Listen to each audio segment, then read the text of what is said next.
9, 8.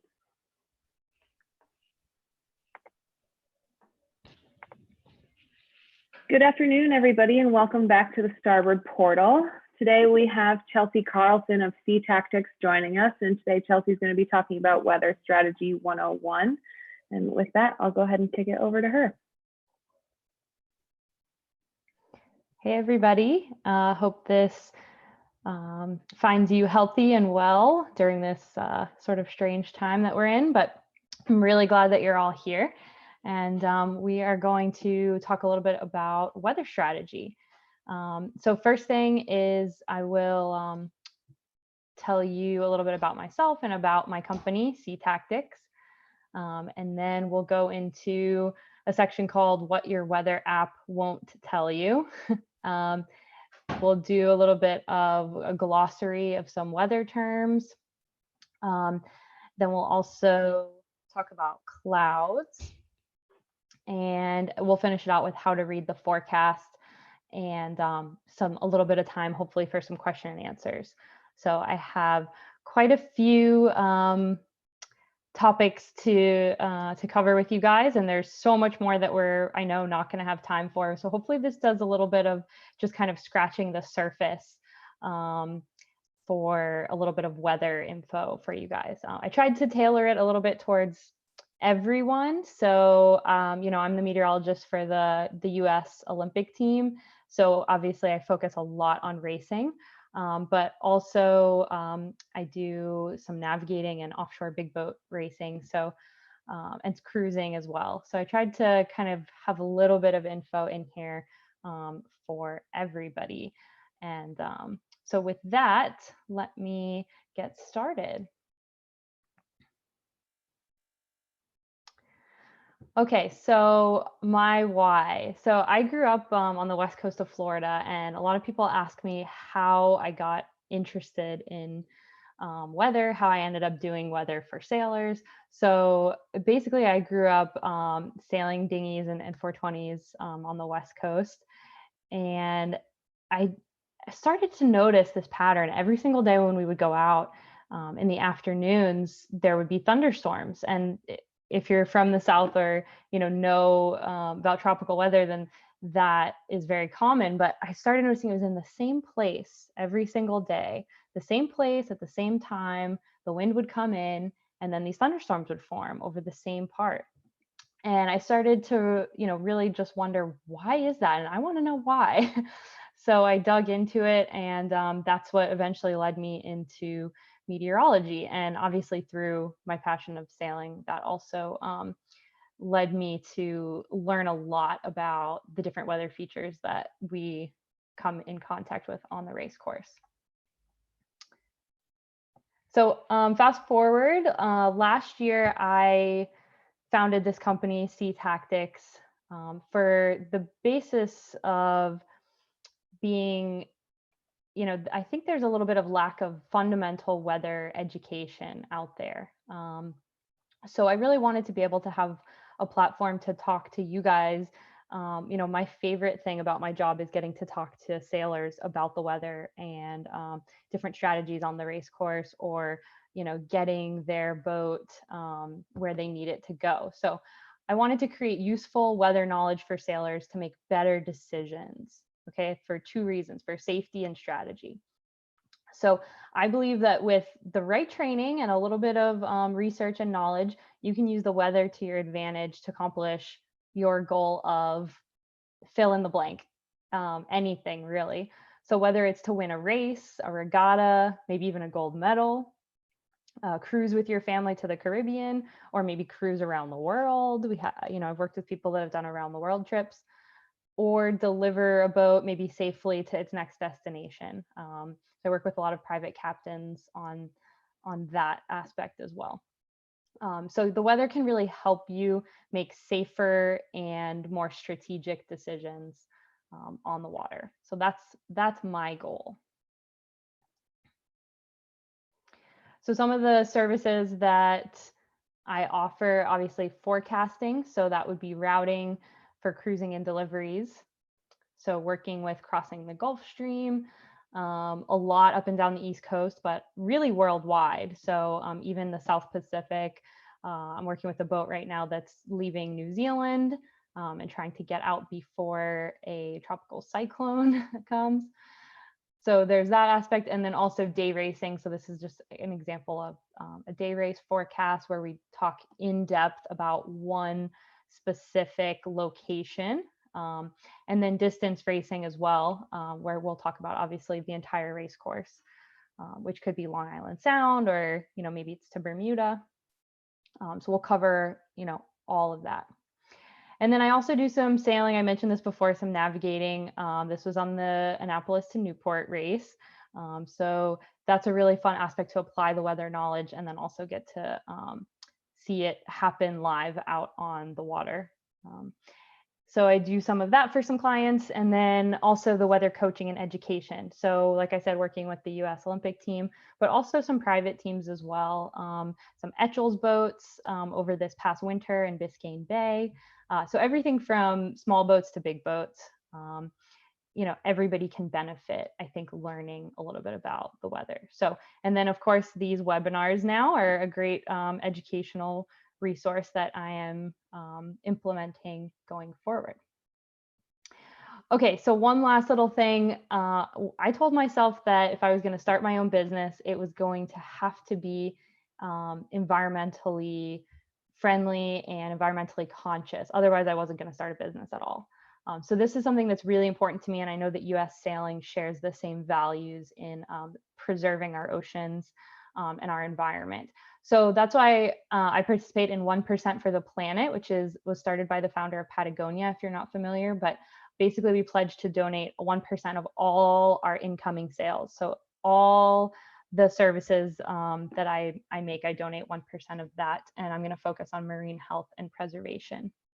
And then the other portion is carbon offsets. So any miles traveled, I go ahead and get the offsets, carbon offsets for that, which I know right now we're not doing a lot of traveling maybe this year, but in the future, I think this is really important to think about our carbon footprint.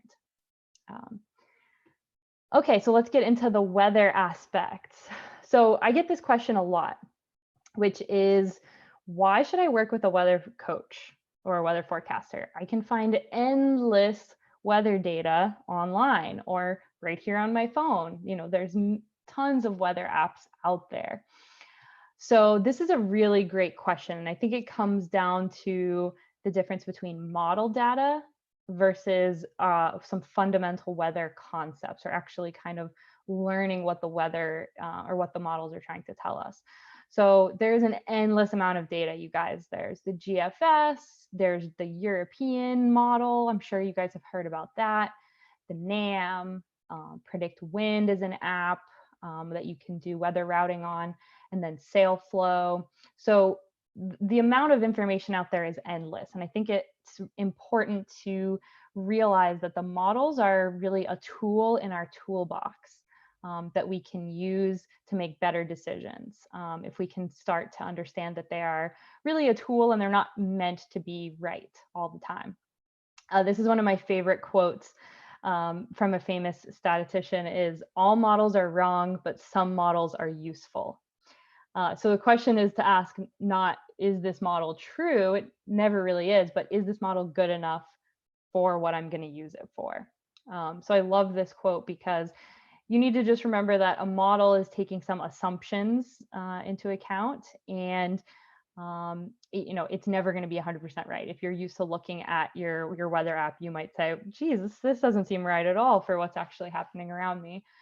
So hopefully that gaining some of this weather knowledge will help in, maybe understanding why that weather model was wrong, or, how you can do better with what you have out on the race course.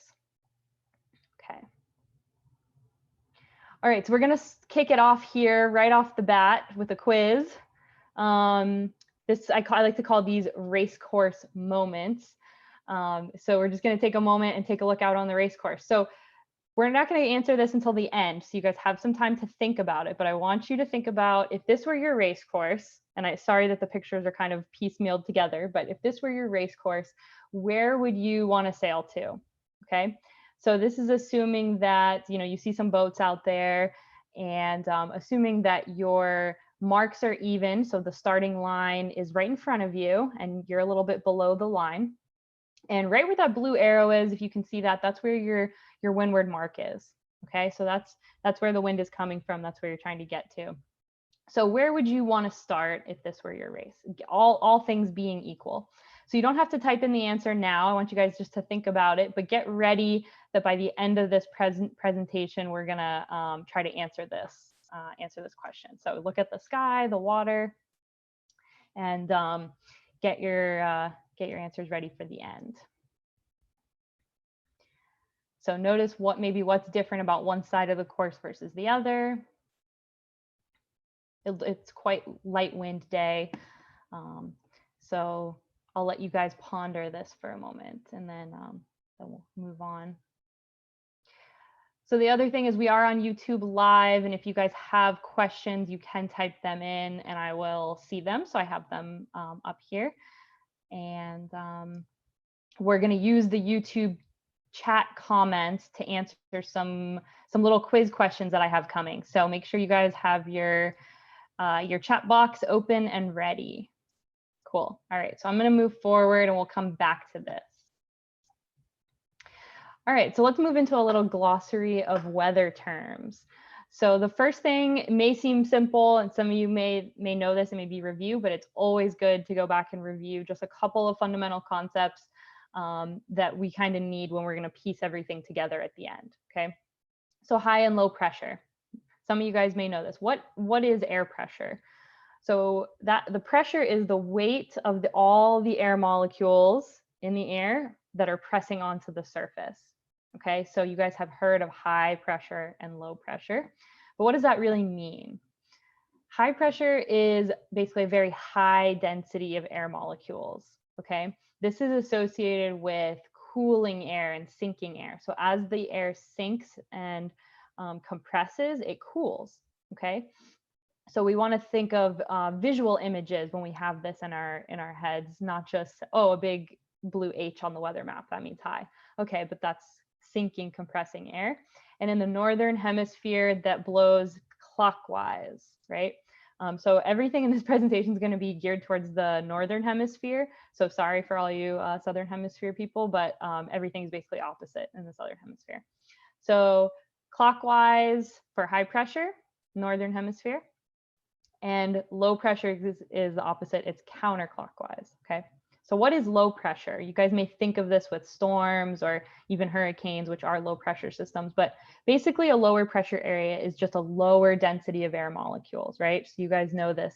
Rising air is associated with warming, right? So hot air rises. This is because it has a lower pressure, all right?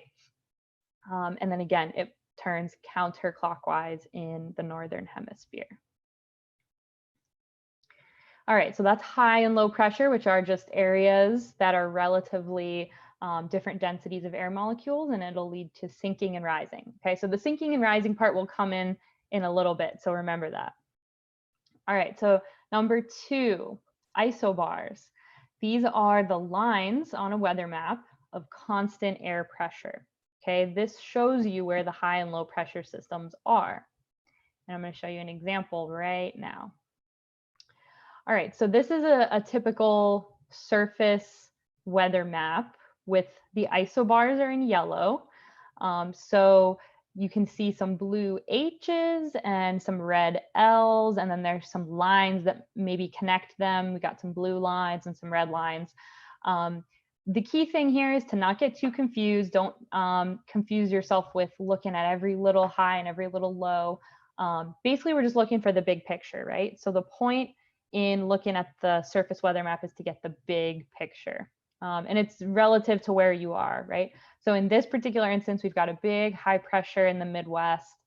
It's pretty much over the whole central United States. And then if you look on the East Coast, there's a couple of low pressures in the Northeast and off the Carolinas, and then a cold front, which is this blue line with the little blue pointies. That's our cold front, right? So some of you guys may know this, but this will give us an idea of where the pressure is relatively high and low. Okay, sometimes it's real easy to see like this map. Other times it may be kind of confusing, like this one where there's lots of squiggly lines going on, right? So a good trick of trying to figure out where the higher and lower pressure is. So let's say we're in Florida in this example, okay? That's where I am, so that's what I like to look at. So I don't see any H's or L's near me, but I do see some yellow lines, so those are the isobars. And I can try to figure out where the higher pressure is by looking at the numbers, which they're kind of hard to see in this example, but they're usually around 1,000 something, okay? So you can see this one that's east of Florida is 1,028. And then the one that's more over the Gulf of Mexico is 1,024. Okay, and this is measured in millibars. Don't worry too much about what that is, but you can see that the higher pressure, or the bigger number, is to the right. It's off into the Atlantic. Okay, so that's where higher pressure is. And then as we go more towards the Gulf of Mexico, the pressure is getting lower. Okay, so if you were in Florida, you would think, okay, high pressure is off to the east, and lower pressure relatively is to the west. It's not necessarily a low pressure system that's spinning, but there is lower pressure in the Gulf of Mexico. All right, so that's just one kind of way to think about it without having to know what all the lines are and what they all mean. And the other thing we can think about are how tightly packed are the isobars, okay? When they're very close together, this means the wind is much faster in this area. And then where the isobars are more spread out, the wind is much slower between those isobars, okay? So this is basically an energy type of an equation. The more energy is packed into a very small area, the molecules have to go faster, all right? The other thing is the wind will generally flow parallel to the isobars. All right, so we're going to talk about that in a second. But in this example, these blue arrows aren't necessarily showing where the wind would be blowing to, because remember, it blows clockwise in the northern hemisphere. So it's just showing you that there's faster wind where it's compact isobars, slower wind where it's spread out isobars. All right, this brings us to our next little fundamental topic, which is gradient wind. So the gradient wind is the wind that's caused by the isobars. It blows generally along the isobars, more or less. There are some little exceptions, but it blows slightly from high to low pressure.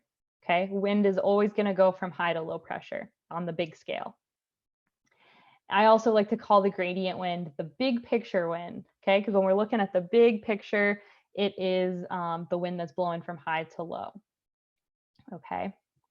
So a little quiz here. Oh no, first we're going to talk about gradient wind. So wind caused by the isobars, and it blows from high to low pressure. So this, if we look at it in a vertical sense, we're looking at the wind down at the surface. It has all these little turbulent, frictional effects that happen at the surface, right? There's trees, there's houses, there's buildings, there's skyscrapers. So the wind is going to be all turbulent around all these different things that we've built on the surface. But if we go a little bit up, we go up the atmosphere, or what we call this boundary layer. If we go above the boundary layer or just to the top of it, we see that the wind becomes much smoother. Okay, this is the big picture wind, or the gradient wind. This smooth wind that is not influenced by friction at the surface. All right. And so that's what we're looking at when we look at the surface map, is what is the gradient wind doing? Okay, so the gradient wind in various locations around the United States could be doing different things, obviously at different times. So I've put some pink dots on the map here. And we're going to just take a look at a couple of locations. Let's start with one, and we'll see how quickly the comments come in, because I know there's a little bit of a delay between me asking the question and it getting to YouTube. So the first question is going to be, what is the gradient wind direction in New York City? So given this map, all right? So I'll let you guys think about it. If you know the answer, you can type it in. But what we're going to think about is, we know we've got this high pressure up here to the north. We know that high pressure spins clockwise, right? So as that's spinning clockwise, We know it's bringing wind around and down, right? And then there's also this relatively lower pressure that's out here somewhere off the page, right? So we can think about the isobars being maybe a little bit squeezed together. But right now we're just going to think about direction, all right? So I'm going to let you guys type it into the comments. If you know the answer, type it in. And we will look at the answer here in one moment. I see some answers coming in, so that's good. All right. Cool. So I see northerly. Someone says north or northeast, and someone else said north, northwest, north. Someone said southwest, west to east. Okay. I'll give you guys one more second because I still see answers coming in. Northerly, northwest, northerly. Cool. All right. So the answer, you are right. It is northerly. I would also say maybe a little bit north, northwest. But it's tough on such a big map to kind of get the exact direction. But north or north, northwest are going to be the perfect answers because it's going to flow generally parallel to the isobars. We know it's clockwise around the high. So that brings us to a northerly arrow there. And I can actually draw on this. So let me draw here. So we know this is a northerly here. And the other thing is that the wind always flows slightly from high to low pressure. So because it's always going a little bit from high to low, it's also going to have this northwest component to it. So probably the best guess for this is going to be north, northwest. So good job if you said anything around north, northwest, north, northwest, something along those lines is perfect. So good job on your first quiz. Let's do one more just because it's fun. So let's go with where else do I have some dots here? Let's go to Chicago. What do you guys think the gradient wind is in Chicago? So I see we have the same high pressure system, which is still clockwise. And then the next system that's closest is this low pressure that's over near Colorado. Remember, lows are going counterclockwise. All right, so if we're thinking about that, I'll let you guys start typing in your answers when you know them. Otherwise, I'll start drawing some arrows on the map. So we know this is clockwise. We know the low is counterclockwise, right? We know that it's going to be probably about north or northwest in New York. So what are we looking at in Chicago? I see some answers coming in. Cool. South, southeast, southeast, southeast. I see a lot of southeasts, some northeast, east, southeast, south, easterly, east or east, northeast.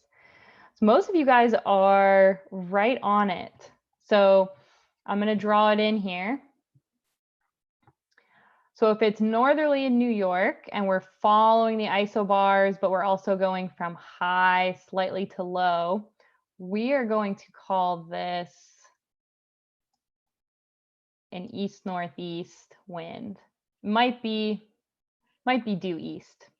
I think due east would probably be also acceptable. Good job. So everybody that said an east or maybe an east-northeast, good job on that. And this is a very crude kind of example. Again, the gradient wind is not necessarily taking into account like little local effects of what's happening on Lake Michigan. This is just big picture, right? So good job there. Let's move it forward. I love seeing all the comments coming in. So you guys are doing great with that. So let's move it a little bit forward here. Okay, so the last little glossary term that we have is thermal breezes, all right? So this is going to be a smaller scale wind circulation. And as you might guess, it's caused by heating in one particular area that's either happening more heating or a little bit faster heating in one area or another, right? So the most common examples, really the only two we care about, sea breezes and land breezes, okay? So usually these occur on the micro scale. So we're talking about between 1 and 10 miles. And the wind from these circulations can exist kind of on their own. You know, I'm sure you guys have seen plenty of days out there where there's no wind, and then all of a sudden the breeze starts coming in from offshore. So this can exist without a gradient wind, right? So the gradient wind we just talked about on the surface map, you can have a thermal breeze without any big picture wind going on. You could be in the middle of that high pressure that I had over Florida, where there's nothing else going on, and a sea breeze will form. Okay, so we can also classify the day as a gradient day, a thermal day, or a combination of the two. All right, so that's where things start getting a little bit trickier, is when we have combinations. So right now we're just talking about a pure thermal breeze, but when I'm forecasting and I'm talking to the sailors, I will usually say, okay, today is going to be a south gradient day, so it's all gradient flow, and we don't not going to worry about a sea breeze. And then there's some days that it's a combination. So it's like, oh, we have a northwest gradient wind and we have a southeast sea breeze, and they're going to combine together. All right. So this is just ways that I kind of classify the day. Obviously, to get a sea breeze, we will need some kind of temperature difference between the land and the sea. So that is what's going to help drive it. And we're going to go into that in detail in just one second. And then the sea breeze also depends on local geography. So if any of you guys are Long Island Sound sailors, you know we can have multiple sea breezes based on the geography, right? So we have the little inner sound breeze going on, and then there's the big Atlantic sea breeze that comes in later in the afternoon, right? So it can all depend on where you are and the geography of what's going on. Okay, so when we think about a sea breeze, I want you guys to think about this in a three-dimensional picture of a circulation. So instead of just thinking of it, oh, the sea breeze came in, think of it really in your head. I love picturing this image right here, which gives you this 3D visual of what the circulation actually is for the sea breeze. So there's two things that can help us figure out if a sea breeze is going to occur or how strong it's going to be. We kind of need two ingredients. We need lifting over land, and we need sinking over sea. Okay, those are my little acronyms to help remember what is going on in the atmosphere. Okay, lifting over land. This is going to happen from the heating of the surface, right? The land heats up, that air rises, lifting air. This is going to create a relative low pressure. And the other thing that could cause the lifting over the land is air rising over a mountain. So this might happen on the California coast, Hawaii, or maybe even in the Caribbean, where you have like a forced air going up over a mountain that's creating the lift. Okay. So if sinking over the sea, this is created by cooler temperatures. So that sinking air, the air is a little bit cooler relative over the water, and that gives us a relative high pressure. Okay, so those are kind of our two ingredients. And once we have this happening, the up and the down over the land, then all we need is a little bit of offshore gradient to help close the circulation and make it into a circle. All right. So let's take this step by step, and you guys get the pleasure of seeing my little hand drawings here. So step one, heating over the land, rising air creates a lower pressure. Okay. The visual clues for this. So let's say you're out there and you're like, geez, it's not much wind and it's getting really hot out here. So I wonder if there's going to be a sea breeze. The visual clues are going to be puffy cumulus developing over the land. All right. And then clear skies over the sea. That's going to give you an indication that, oh, hey, air is rising over that land because there's little cumulus that are popping up. We're going to see pictures of that in a little bit. After that, we have the cooler air coming in, and not too long after that, where the sea breeze will form. Now, one kind of cool feature is that the sea breeze always starts off first, closest to the land. All right. So some of you guys may have seen this or know this intuitively, but it's strongest closest to the land, right? And this is true for any pure sea breeze that doesn't have any other factors going on. It's strongest closest to the land, and it always will be strongest closest to the land, even as it expands out, okay? So as the sea breeze gets stronger, it expands more and more offshore. And there's also usually a persistent right shift with that sea breeze. A lot of you guys may know this as well. Again, that's in the northern hemisphere. And factors that will lead to a stronger circulation will be more heating over land. So if it's a very hot day, or if there's stronger flow, offshore flow aloft. So if you see in our little circulation, the stronger the offshore flow is, the stronger that whole sea breeze circulation will be, right? So one of the ways you can tell if it's going to be a good sea breeze is how many clouds are there popping up over the land. If there's not that many, it's kind of an okay sea breeze day. There's a lot of cumulus popping up and it's really hot that day, and there's 80 degrees on land and the water's 70, 10-degree difference, that's going to be a pretty good sea breeze day. So one question you might have is, what does the temperature difference have to be between the land and the sea? And I didn't put this in, but generally you're looking at about 2 to 5 degrees Fahrenheit. 2 is minimum. I really find it has to be closer to 5. 5 degrees difference between the land and the water. That's about 1 or 2 degrees Celsius.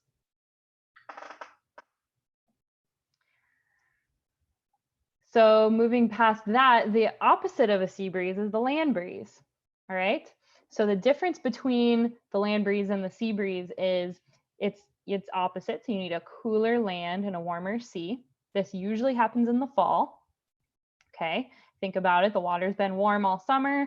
It's just starting to have some cold fronts coming in. So you get cooler air and the land will cool down. The velocity is often not as strong as a sea breeze, and it usually occurs closer to shore. All right. And that all has to do with the fact that it usually takes the land a lot longer to cool down. It's usually not as strong, and the circulation is usually a little bit smaller. All right, so that concludes our glossary section. There's so many more that we could cover, and in other webinars, I can go on and on about all of this, but I'm going to try to cover a little bit more topics. So we're going to move on from here. I'm just going to check the comments and see if we have any questions coming in. There's one question of what causes the persistent righty for the sea breeze. Yeah, it has to do with the partially the Coriolis force, but all of the pressure gradient forces that are acting to create the sea breeze and that circulation. It always is going to shift to the right, and it's always going to shift to the right until it's about 40 degrees back from the parallel of the land. So if you were to look at it from above, and you would see the sea breeze clocking to the right, it clocks to the right until you're about 30 or 40 degrees from the parallel of the shoreline. And that's kind of just a rule of thumb on that. Depends a lot what the gradient wind is doing, which we can get into in a lot more detail when we talk about quadrants. So if you guys are familiar with the quadrant theory, you can get into that. First thing I want to do is go into visual signs of change. We talked a little bit about it with the clouds, but what are some of the other visual signs of change that we can have that the weather's changing, right? Specifically when we're sailing.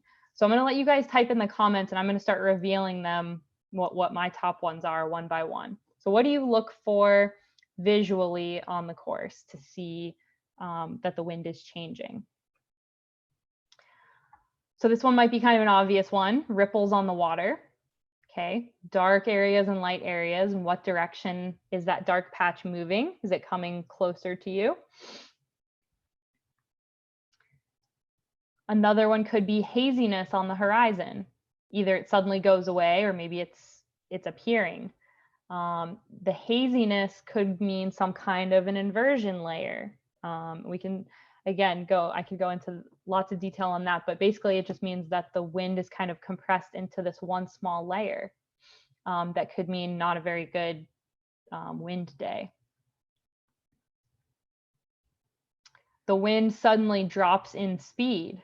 Okay, so generally before there's some kind of big change, you might notice, oh, hey, the wind totally just died on me. Sometimes it stays dead, but a lot of times it will quickly increase, and usually from some other direction. So it'll decrease and you're like looking around, okay, the wind just dropped. Something's going to happen. Something's going to change. And then that's when you're heads up paying attention to maybe clouds and other things. What's the main visual sign of change? And my favorite topic in weather is clouds, right? So where are the clouds? Are they over the land or are they over the water? Are they moving? How fast are they moving? Are they going to come towards me on my course? Are they in some kind of a line? Maybe they're convergent clouds. So these are the questions that I'm thinking when I notice that something is changing in the wind, or I notice a cloud and I start thinking about what the wind's going to do. I'm going to look at some of your answers. Some people said flags on the shore. That's good. Cloud cover versus clear skies, looking at sails, current, ripples. Good. Yeah, good stuff. I like all of those answers. So we're going to go into, I could talk about clouds forever, but I'm going to do a short kind of overview because we don't have a ton of time. So we have significant clouds. These are clouds that are going to affect your surface wind, okay? The ones that you're paying close attention to on the race course. They have gray bottoms. They're darker and flatter on the bottom. It could be a blanket-like cloud that's covering the whole sky and you don't have any blue sky at all. And then raining or storming clouds, obviously, those are significant. So one example of a significant cloud is up here on the top. This is like a stratocumulus a little bit. And then there's less significant clouds. These ones, you know, some of my sailors will say, hey, there's a cloud that's right there. And it's like, yeah, but it's real wispy. It's small, thin, mostly white. I may be paying attention to it over the course of 30, 40 minutes, but immediately it's probably not going to affect my wind too much, especially if it's very high up.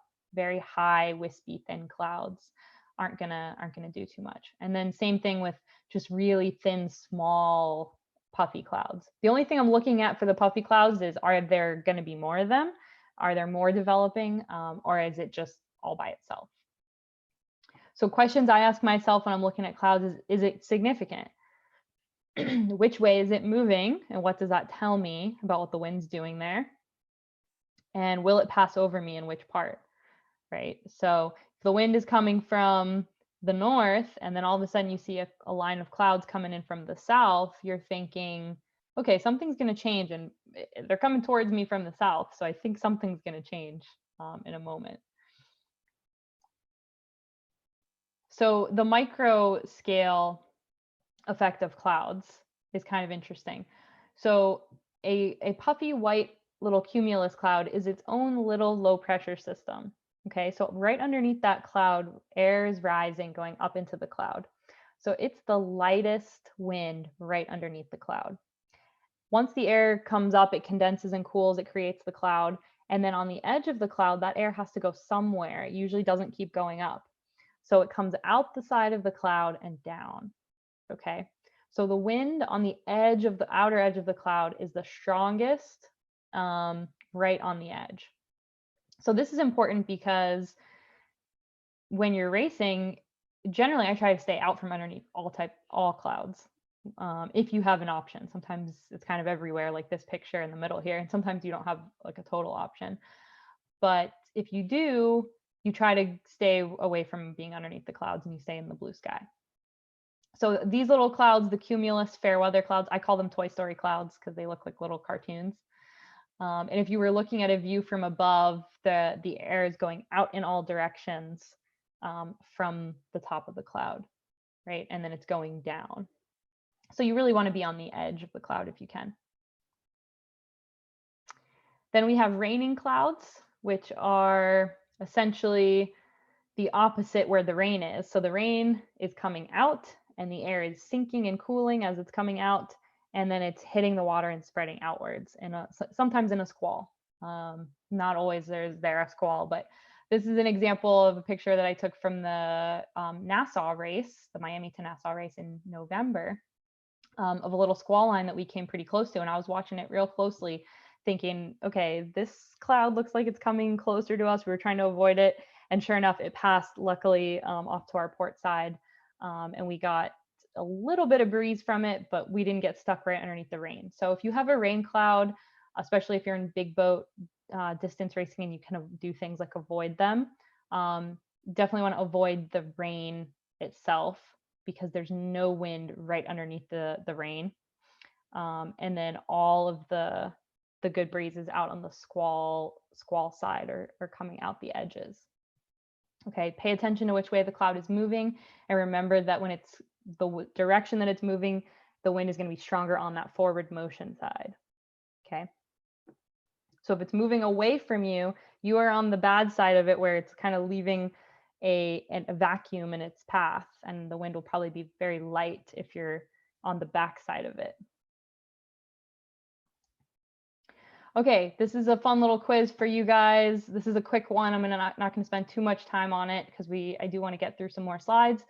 But real quick, put the numbers in the chat box in the order from most significant to least significant.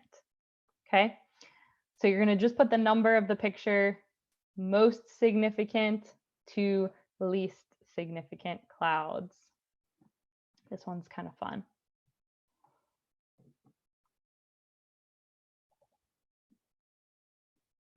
I'll let you guys have about 30 seconds to put your answers in. And I'm going to move ahead while we go through and you guys type your answers in so that we can keep our pace here. Let's see what we have next. Okay. All right, I see answers coming in. Good. Good job. Yeah, so most significant, number 3, then number 1, then number 2, then number 4. So I think everybody is doing really good with having that that answer. And somebody did notice that number 3 is a photo of Sarasota, which is my hometown. So good job. The other ones are pictures that I took various other places where I was sailing. So good job on that, guys. I'm going to move it ahead. Okay, I'm going to talk a little bit about offshore strategy. Again, this is something I could spend a whole nother hour in itself out, but I want to try to get through everything. So one thing we're looking at is the seasonal movement of highs and lows. Okay, so there's a right season to kind of do almost any offshore trip that you're going to take. We're looking at placements of something like, for example, the Bermuda High. Okay, so in the winter time, northern hemisphere, that high tends to shift away and will be closer to Europe.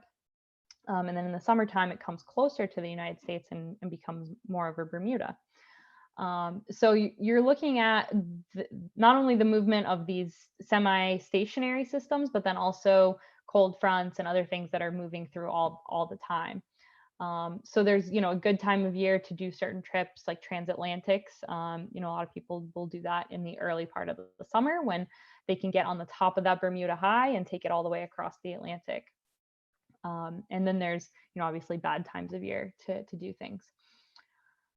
So that's for maybe more cruising aspect. And then as far as racing goes, we're looking at getting to the new wind first, right? So if a front is coming, where is the new wind coming from on that? So if a front is coming and you want to be the first one to get to that new wind. So one example of that would be on like Long Island Sound. If let's say you have that's not the picture I was looking for, but let's say if you're racing on Long Island Sound and you have a northerly front that's coming down and you're going from Stanford to Block Island, you want to get into that northerly breeze first. It's probably going to come from the land first. And so you're going to want to hug the northern shore to get into the new breeze first. So you're always thinking about what's the next weather feature that's coming and how can I get into that breeze? Is there a land feature involved? So like if you are in Long Island Sound or around Newport, or maybe you're going to Bermuda. You know, maybe if you're going to Bermuda, there's no land involved and it's all weather strategy. But if there's not, or if there is land, you could use coastal strategies like the sea breeze and convergence effects that can help you there. And then this one that I have up here is, are there any major currents involved? So if yes, are they warm water currents or cold water currents? That makes a difference, right? So for like Newport to Bermuda, warm water Gulf Stream current that comes up the coast. When very cold air moves over this warm water, this creates instability, and so the wind is going to be faster, right? Warm air over cold water is going to mean slower wind speeds and generally more stable air. So stability is something we look at a lot. And then the same principles of clouds also apply. So one little story about this is from the Nassau race. This is a picture of a cloud line that we saw coming up, and you know, at first we're like, okay, that's the clouds, so we want to stay away from that. And I started thinking about it. I'm like, well, I was expecting the southwest breeze to come in at some point. So we're looking around, and I noticed, okay, it's coming in from the southwest. We need to get towards that cloud to get into the new breeze that's coming in. So what had happened is there was a convergence line from the old breeze and the new breeze, and it created this line of clouds. It was just really a really easy way to see it in this photo. There's a little bit of rain, but that's one of the things that you're looking at when you're going offshore, that convergence effect. And a lot of times if you have the convergence, you're going to have some kind of a cloud feature there that you can use. So we ended up eventually getting into this new breeze. We weren't the first boat in it, but we were like the second boat in it, which helped. And then we were able to get into the new breeze from that point on. All right, I'm going to pause for 1 second and just, I see there might be some questions coming in or comments, and I may save a lot of them for the end. I may push forward. Stability, coupling surface wind with upper wind. Yeah, so the stability basically that I was talking about before, if you have this cold over warm, the warm wants to rise, and that will create instability, which then brings air from the upper levels down towards the surface, right? It starts, so upper air will funnel down to the surface and create stronger wind speeds usually. And then vice versa with warm air over cold water. Warm air wants to rise, that's good. Cold air wants to sink, it's good. Everything's very stable. And stable air, it's generally much slower, lighter wind speed. Okay, so how to use the weather forecast. We're going to put everything together now, and then we're going to answer our final little quiz question, and then we'll go into comments. Okay. So when I'm doing the weather forecast, I'm taking it from big picture to the small details. Okay. So the first thing I always say is look at the surface map first and identify the major features that are around you. Okay. I always put a surface map in with especially my day race forecasts. So get an idea of where the highs and lows are. That way, when you go and read the summary, you kind of know, oh yeah, there's this high up here. Okay. So this is an example, I think, from the Etchells this winter when I did a forecast for them. So I'll talk a lot about what's going on in the summary. And if you know me, you know that I'm a big stickler for actually reading the summary before you go down and look at the numbers in the table at the bottom of the forecast. All the sailors just want to go straight to the numbers. Oh, I just want to know the numbers. But if you actually read the summary, you will not only learn a lot, but you'll gain a lot of little insights as to oscillations. Is it going to be very shifty? Is it a very stable day or a very unstable day? So like when I'm working with the Olympic team, we talk about the type of day and we categorize the type of day. Is it going to be very stable and predictable and we kind of know what to expect, or is it going to be a very visual day, meaning what you see is what you get and you just got to play the shifts that you have on the course. And that really helps with mentality, either going into a race or knowing if you're like trying to race towards something, or if you're like, hey, it's an open course and I just have to do whatever I see coming. Okay, so the summary paints a picture of how the day will play out. Usually things that are discussed are what the gradient wind is, visual clues. This plays a big picture, a big part in the overall picture. So is it going to be sunny or cloudy? That will help give you an idea if it's possible that there's a sea breeze. You know, I may say there's no thermal possibility today because it's going to be totally cloudy. Or I may say the sun's going to come out in the afternoon, and that may turn it into a sea breeze. We'll talk about types of clouds and how they're moving.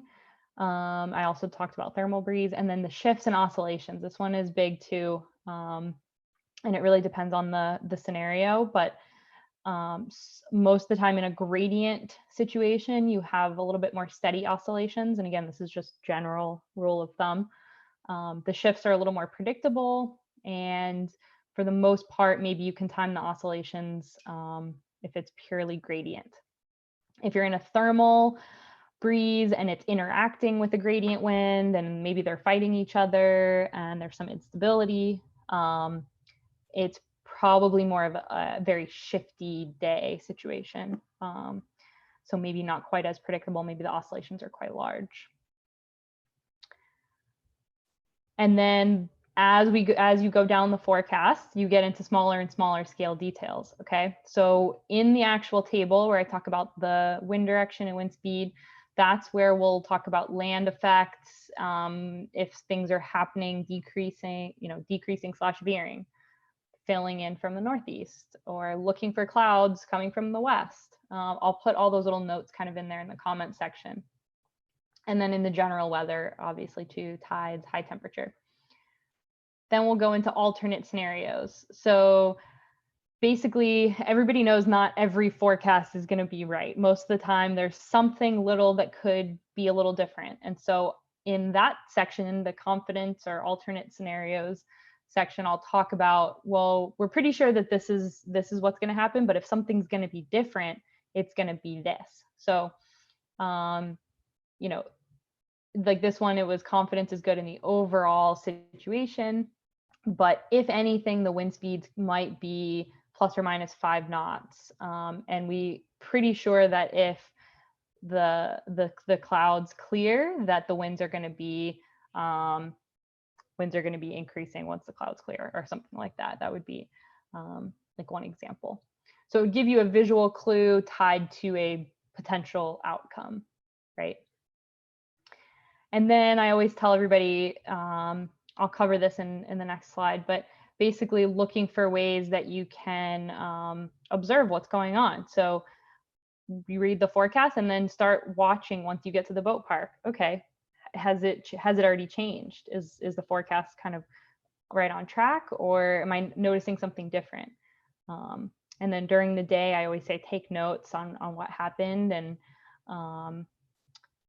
definitely try to understand maybe why things went differently, and then talk to a coach. And you're more than welcome to contact me with questions as well, on something like, hey, this was the forecast and this is what happened, and do you know why? I'm more than happy and love talking to you guys about different scenarios and talking through it so we can all learn.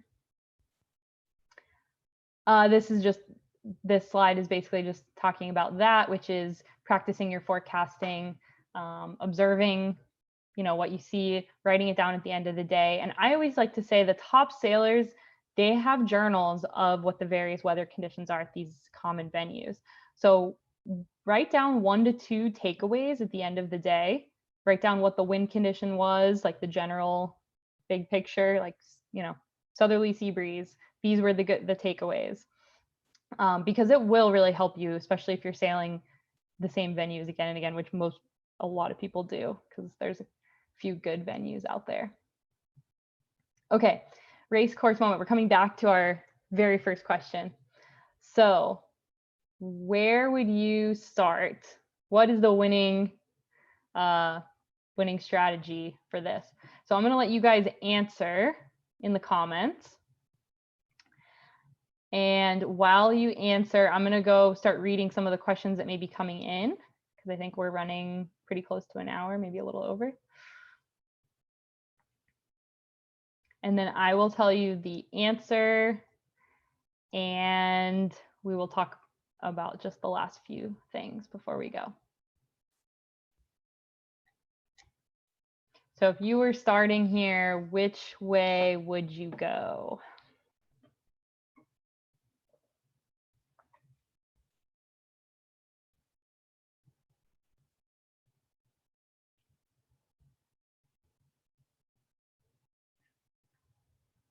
All right, I'm starting to see some answers coming in and hopefully some questions.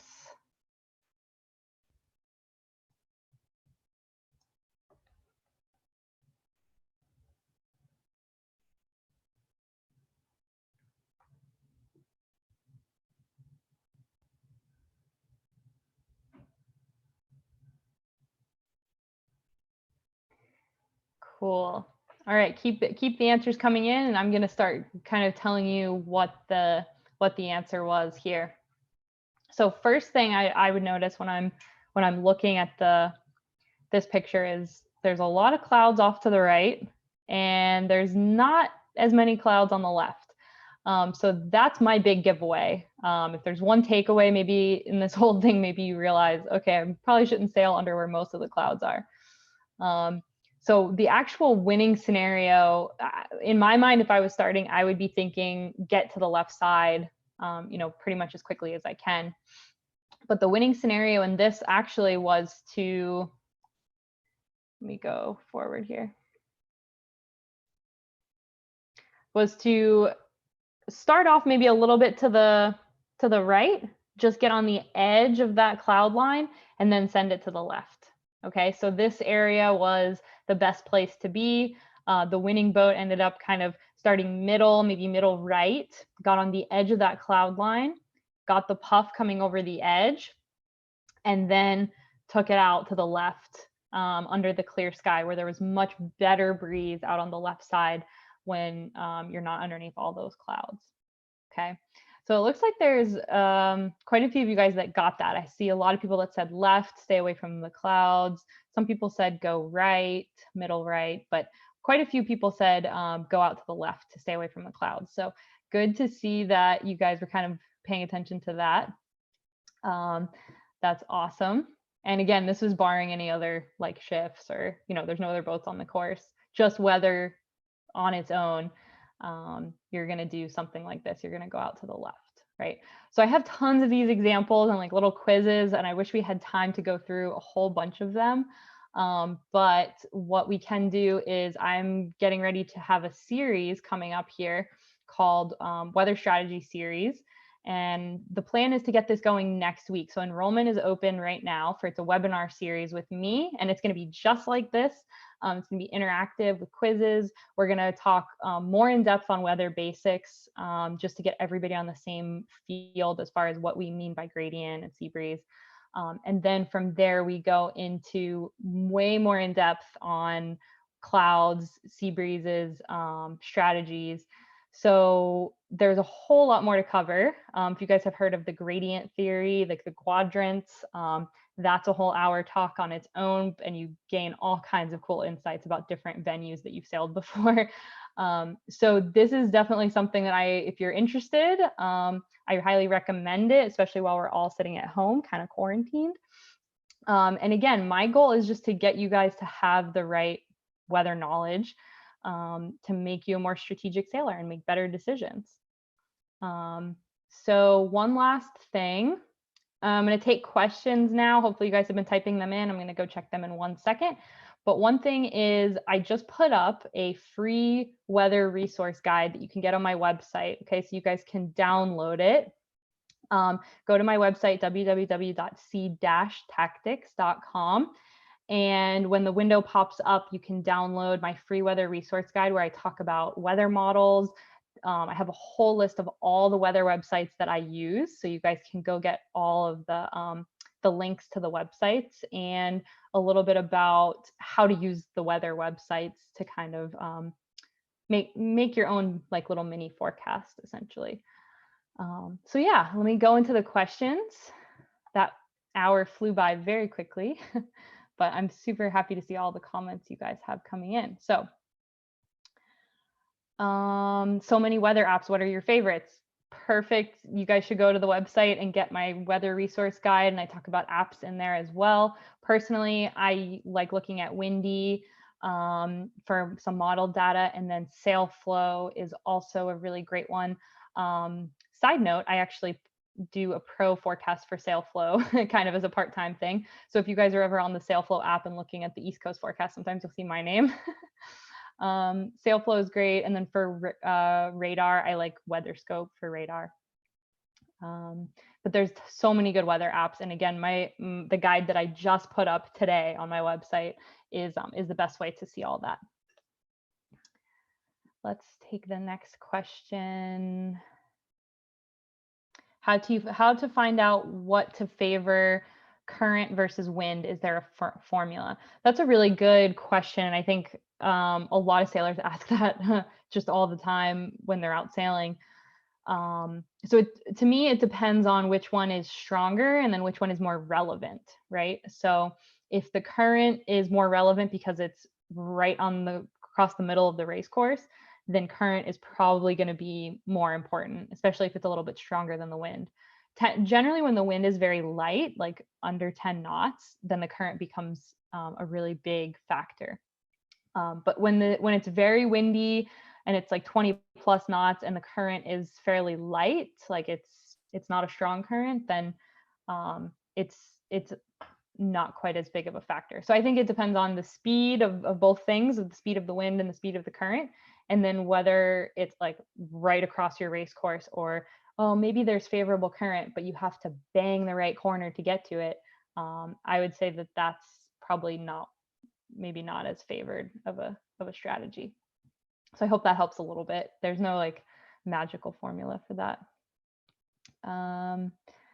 I understand that if the gradient aloft is offshore, it will reinforce the circulation of the sea breeze. And what happens when the gradient and the sea breeze direction are the same? Great question. That is, I think, the number one most misunderstood feature of sea breezes. And I kind of wish I talked a little bit about it earlier, but essentially that offshore gradient flow aloft, it can help the sea breeze when it's getting started. But if the gradient flow is onshore, it can actually fight the sea breeze. So most people, like let's say in Miami, and the wind is coming from the southeast and it's a southeast gradient, you're thinking, oh, it's the sea breeze, it's coming in from the southeast. Whereas generally that southeast gradient wind is fighting against a sea breeze. So sometimes when there's enough of a gradient wind and enough of a thermal that's trying to develop, the two will actually fight against each other. And depending which one is stronger and a couple of other factors, that will help tell you which one is going to win out, right? And there are some days in certain scenarios where one of them is not going to win out and it's just going to be a stalemate, right? So if you're familiar with the quadrant theory, which again, I go into in the seminars, but a quadrant 4 wind is when the onshore gradient is opposing the sea breeze in a way such that generally it's a very poor sea breeze, neither one wins. Light sea breeze, it's very late, it's very patchy, and it generally doesn't fill in until like very late in the day. So that one is really good when we talk about quadrants, but definitely the interaction of the gradient and the sea breeze flow are important for trying to figure out what's going to happen that day. And there's several different scenarios. Good question. So I have someone, how can we sign up for the webinars? Perfect. Here's my contact info. So send me an email if you want to sign up for the webinars. Again, they're going to start next week. And just a little more info on that, which I didn't put up here, but the cost is going to be, it's $75 for one webinar. And we're going to go at least an hour, probably a little more, just like we are now. And then there's a series of 5 of them. So we're going to do 5 webinars, and there's a discount to do all 5 webinars with me. It's essentially like a little mini weather course with me. If it's something you're really interested in, you will gain a lot of information, I promise. So the 5 webinar series is $350. And this is kind of just, the way that I'm making living right now, not being able to go out and do any sailing events, and hopefully a great way to connect with you guys. I love teaching you guys and talking about these topics. So this is what I really enjoy doing as well. Okay, I'm going to look for a couple more questions. If you have to leave, I understand. Sorry, I know I'm going over my 1 hour, but I'm just going to read a couple more questions. A good weather routing app. I use Expedition, but I know a lot of people like Predict Wind. Personally, I don't use Predict Wind, but not for any particular reason. But I do like Expedition as well. What percentage of skippers get the weather right by following these tips? That's a good question. I'd love to know the answer to that. I don't have a percentage, but I know that the more you study it, the better you get. So the best navigators in the world, you know, I saw Ed Cesar on here. He had a lot of great tips and insights. He's one of the great navigators. I know Stan Honey and Chris Branning, and they all know these topics. They know it in and out, like the back of their hand. So the more you understand, the better of a skipper you're going to be. And you can bet Steve Benjamin and Peter Duncan and all the guys that are out there, you know, racing big time. They're thinking about these kind of things. Cool. So next, let me look at a couple more questions here. Words about wind shear. I had wind shear in here, but I knew I wasn't going to have time to cover it. Wind shear, we will go into the webinar series. But essentially, the different stratification layers as you go up in the atmosphere are very important as to what happens on the course. That's actually what I look at, you know, on a daily basis when I'm doing the forecast. So wind shear is basically just different speed and direction of wind at different levels. And that can come down to the surface and affect the race course, especially if there's instability.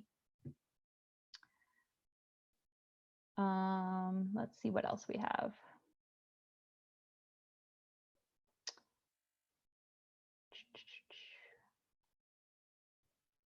Small lake sailing and sea breezes on lakes. That one is another good one that we can talk about in the series. But essentially, it's the same general principles as you know, being on a coast. It's just that it happens on a much smaller scale. It's generally a little weaker on a lake if it's a small lake. Lake Michigan is another story because it obviously produces its own you know, great sea breeze in the afternoons because it's so cold. But the lakes, small lakes will do something where if it's a circle, it will do a sea breeze on all edges all the way around. And there's a really great picture actually, and I have this in my resource book on the book Wind Strategy. If you guys have this book or have read this book, Wind Strategy, there's so many good resources in here. A lot of my pictures from the webinars comes from that book. So I highly recommend reading that book, and it will give you a lot of insight. So I think I'm going to stop it there. I went a little bit over my time, but I'm super happy to see all of you guys on YouTube and tuning in. So I would love for you guys to join me for the Weather Strategy series. Go to the website, send me an email if you have any questions. And if you guys are on Instagram, we do hashtag Weather Wednesday. And I post all kinds of cool little tips, just like this presentation, little bits and pieces of info on the stories for Sea Tactics on Wednesdays. So you guys can go look for Weather Wednesdays.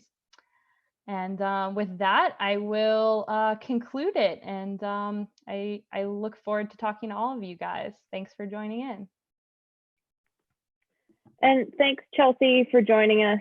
You know, I think this was definitely a great session, and we saw a lot of engagement from the audience. And if you liked what you heard from Chelsea today, definitely check out her website that's up on the screen there. And if you have questions, reach out to her at that email as well, which she also mentioned is where you can sign up for her Weather Strategy webinar.